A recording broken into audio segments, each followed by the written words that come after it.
Spectre Divide was released 2 weeks ago, and after a little bit of a rough launch, the indie team behind the game, Mountaintop Studios, has been working tirelessly and has already released 2 big patches fixing the main issues people are having. I've been playing Spectre Divide for the last 4 days, and to be honest, I have some pretty mixed opinions on it. There are some fun parts of the game, especially so with how they handled playing 2 characters at once, but at the same time, Spectre Divide is heavily inspired by Valorant, adapting the core gameplay, and they even have identical loadouts.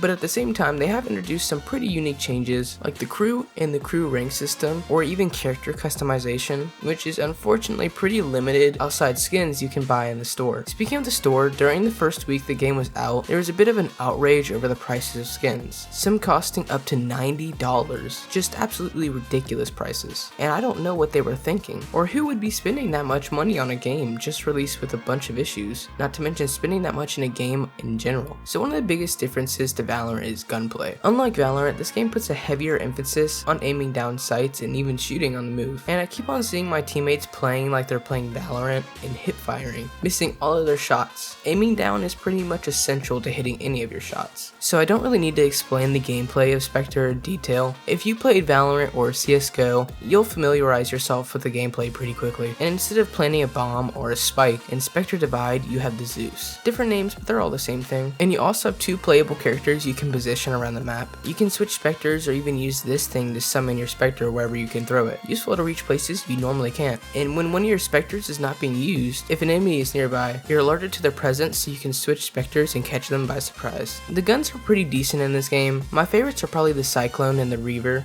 These are my go-to, but the SMGs, LMGs, and snipers seem to be pretty balanced in my opinion. But then again, I'm also not the best at figuring out like what guns are the current meta or anything like that, so I don't know. Maybe there are some broken guns that I missed, but I don't think so. So one of the biggest issues I was having while playing was the constant packet loss and internet issues. Now I only wanted to bring this up because I could play Black Ops 6 without any problems with my internet, at least until the most recent update. Then I would play Spectre Divide, and I could not play a single game without my ping just spiking constantly. But I also haven't seen anybody say anything about it, so it could just be me. But I wasn't having this problem while playing COD, so I'm just not sure. You also have economy in this game, just like CSGO and Valorant. You get money from winning rounds and other things, but instead of buying individual weapons, Spectre Divide introduces different weapon kits for your 2 playable characters. Usually a combination of SMG, assault rifle, or assault rifle and LMG, or even assault rifle and sniper. You can also buy secondaries and abilities. Speaking of abilities, I mentioned how you can customize your characters, and this is actually because you don't pick a character like in Valorant. Instead, your character is separate, and you actually pick from one of these sponsors. They each have their own unique abilities, and they all have a leveling system similar to Valorant. Each level grants a reward unique to that sponsorship, and you start with 4 sponsorships already unlocked, and 4 that are locked.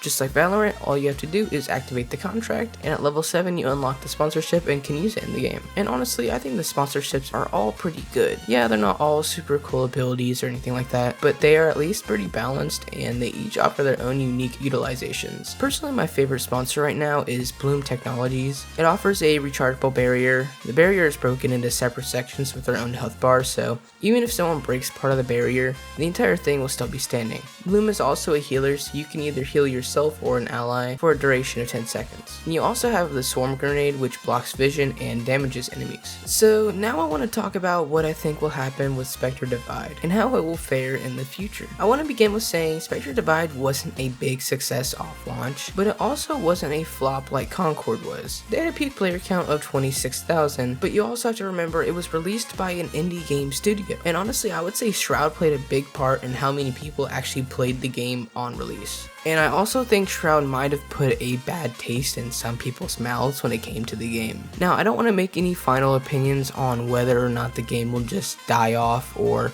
maybe blows up or even keeps its own small niche player base. But so far the game's been on a slow player drop since release, and this is most likely due to the bugs and issues players were having at launch. But at the same time, and this may just be a me thing, I got burnt out playing the game pretty fast, and while I was playing, I could only usually play like maybe 2 or 3 games before the game just becomes tedious.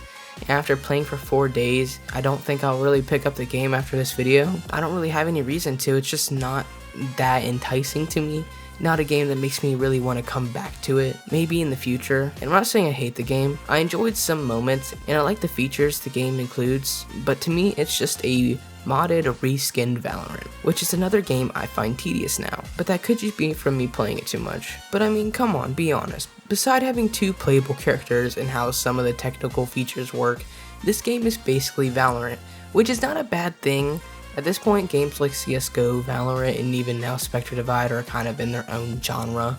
Let me know if I missed any other games that could be included in that too, and Siege doesn't count, by the way. But Spectre Divide has only been out for 2 weeks, so we really don't know what will happen to it.